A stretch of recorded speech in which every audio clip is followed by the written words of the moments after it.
दिल्लीमध्ये कॉकरोच जनता पार्टीच्या वतीनं देशभरातून युवक इथे आलेले आहे, आव्हान केलं होतं आणि त्यानंतर संपूर्ण दिल्लीची वाहतूक ठप्प आहे, ठिकठिकाणी आंदोलन सुरू आहे।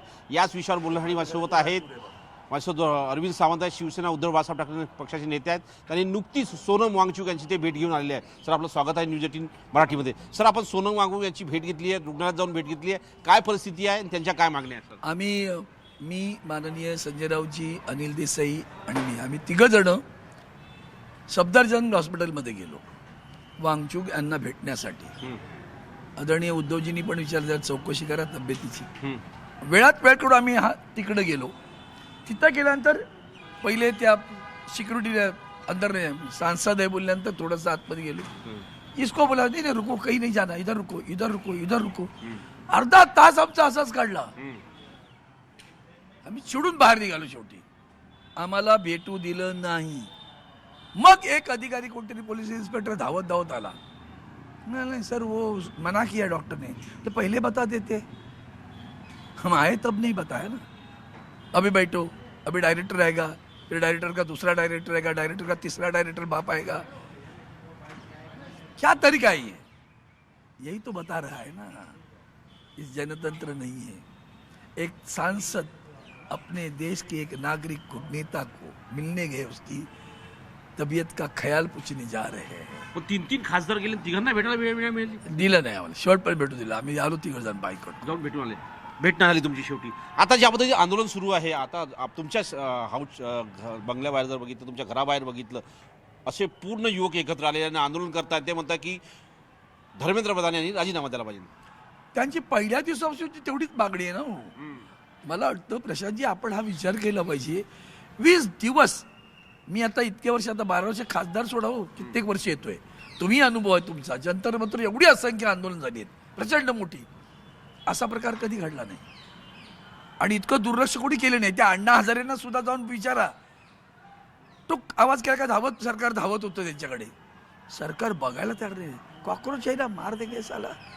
उर्बट घमंडी लोक आहेत ती, माणुसकीहीन वागणारे लोक आहेत ते। सहज बोलून तो विषय सोडवता आला असता। एकच तर मागणी होती, सांगणार असतं काय करायचं, नाही करू दिलं। आणि आता सुद्धा ज्या पद्धतीनं हे सुरू आहे आता, म्हणजे तुम्हाला आज ते आंदोलन मोर्चा काढल्यावर माहिती होतं की नाही? तुम्ही काय केलं? काल का नाही बोललात? रात्री का नाही बोललात? सकाळी का नाही लवकर गेलात?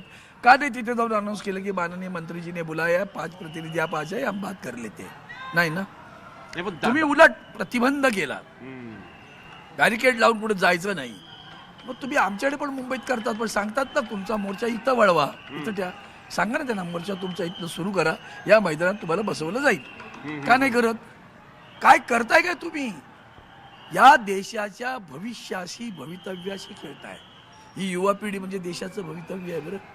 त्यांच्या भविष्याशी खेळतात तेव्हा देशाच्या भविष्याशी खेळतात। आणि म्हणून या संदर्भात आदरणीय उद्धवजी ठाकरे साहेब आधीचे आणि काल मुंबईमध्ये अतिशय जबरदस्त आंदोलन झालं।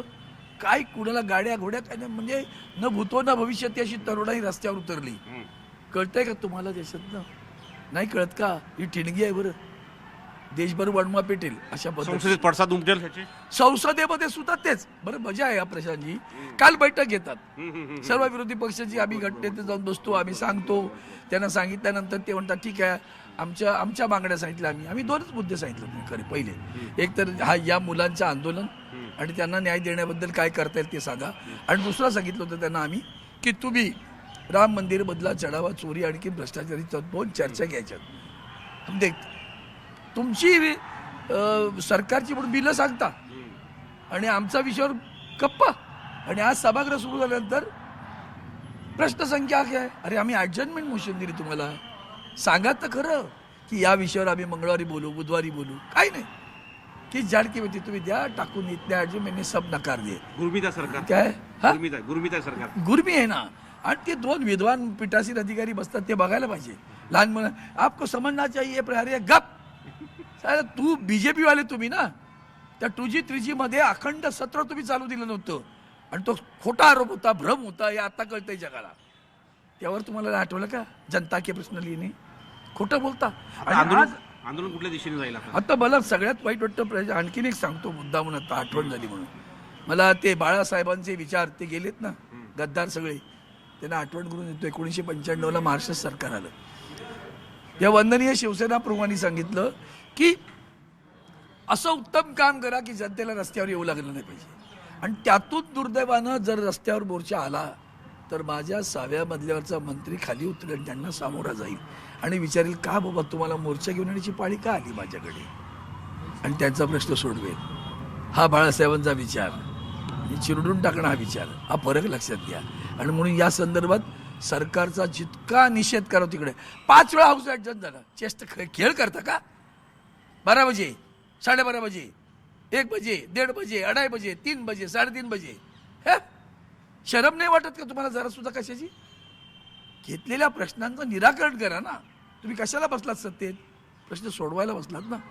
तर त्या मागणीसाठी त्यांनी लक्ष दिलं नाही म्हणून आम्ही आत्ता हे पहा क्रोध रस्त्यावर आलेलं आहे. हे आवरणं मुश्किल जाईल बरं, आत्ताच सांगतो एवढं. धन्यवाद. हे होते शिवसेनेचे नेते, शिवसेना उद्धव बाळासाहेब ठाकरे पक्षाचे नेते, आणि त्यांनी स्पष्ट सांगितलंय की आता जो राग युवकांचा आहे, आंदोलनकर्त्याचा आहे, तो आता रस्त्यावर आलेला आहे आणि त्याला आवर